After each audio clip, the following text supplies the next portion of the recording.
Hey guys, welcome back. Thanks for tuning in. If you're new here, please consider liking and subscribing. It really helps me out and I appreciate it. What I'm going to go through today is how to prune when there's hail damage on the property. So here there's been quite severe hail damage. A lot of the canes themselves have been damaged, and we're going to look at what approach should be taken to deal with next year's season. So we want a decent sized canopy with a decent amount of buds on it. We still want to try to maintain an average bud number of between 8 and 10 active buds at least. So we're going to have a look at which types of pruning can be used to achieve the amount of buds that we want. Alright, so here we go. We'll have a look at some of the pruning methods that we can use to achieve what we want to achieve. So here we can see that a lot of hail damage has been done down low, if the camera will focus, that is. So there's a nice chunk of hail damage. Further up there's more, and as we go up the cane there's more and more hail damage. But in theory this one should be fine to lay down if you were to lay this one down. What you have to consider is that these will be quite brittle in these areas. The sap flow should still be good on the other side at least. Probably won't be 100% obviously because of the damage.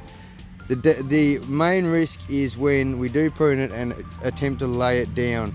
There could be an issue with these damaged areas and breaking in that particular spot. So the best way to try to achieve what you want to achieve, for the majority of it, will be spur pruned.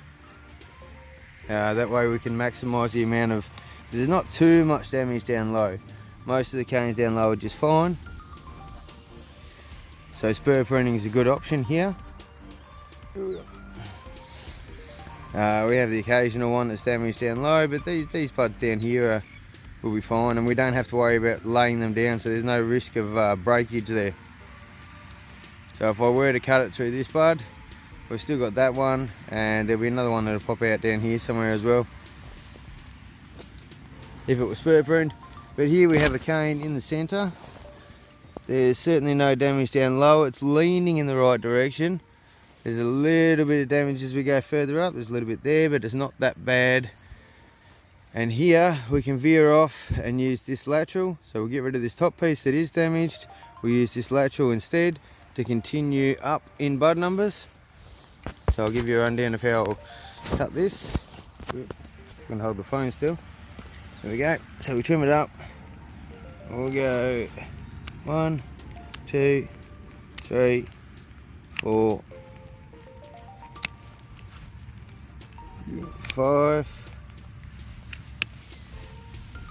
We've got the damage spot there, so we've got 5 below the damage spot that are just fine. That damage is pretty superficial, it's not that bad at all. 6. Now here we get to this section that's been damaged on the main cane. We continue on with this lateral. We cut through here. I like to blind these corner buds off because they shouldn't really be there.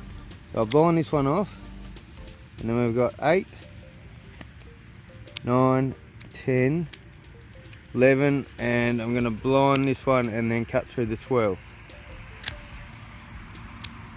So now we have 11 active buds on this cane. That'll be fine to lay down.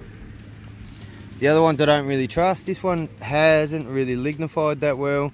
There's quite a lot of damage on it. Same with this one, not great. So what I'm going to do is cane prune this side, and I'm going to spur prune this side. This is taking a dynamic approach, and it means that we can have half and half, but we still get one cane laid down to refresh all the growth. And we'll spur prune this side to maintain a certain amount of buds. I'm going to slice this. These wounds will be painted. It's raining today, which means that there's an increased risk of your type of larder spores landing on these wounds, so these bigger wounds will be painted. Shouldn't really be pruning on a drizzly day like this, but we're under the pump. We need to get a certain amount done, so pruning is taking place on these kind of days. It's a risk that I'm willing to take. 2, 4.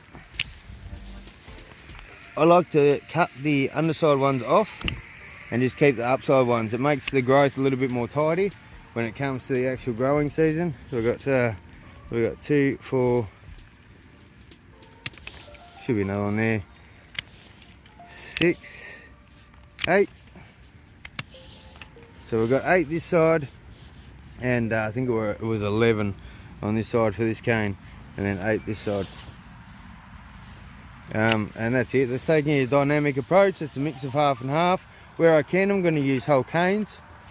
Where the damage is severe, I'll spur prune the entire vine. This one isn't that bad, I'll probably use that. This one's pretty badly damaged, so again, this is going to be the same thing. Cane prune this side, and then spur prune this side. This one,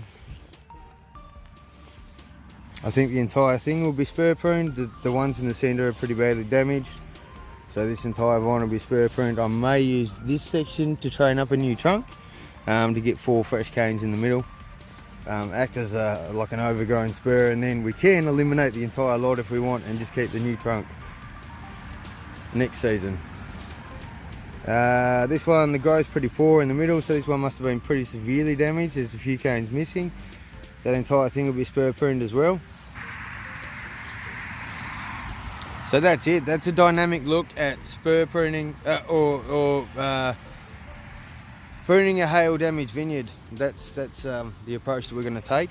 Dynamic approach to the entire situation, and a good way to combat any risk of propagating shit growth or average poor growth.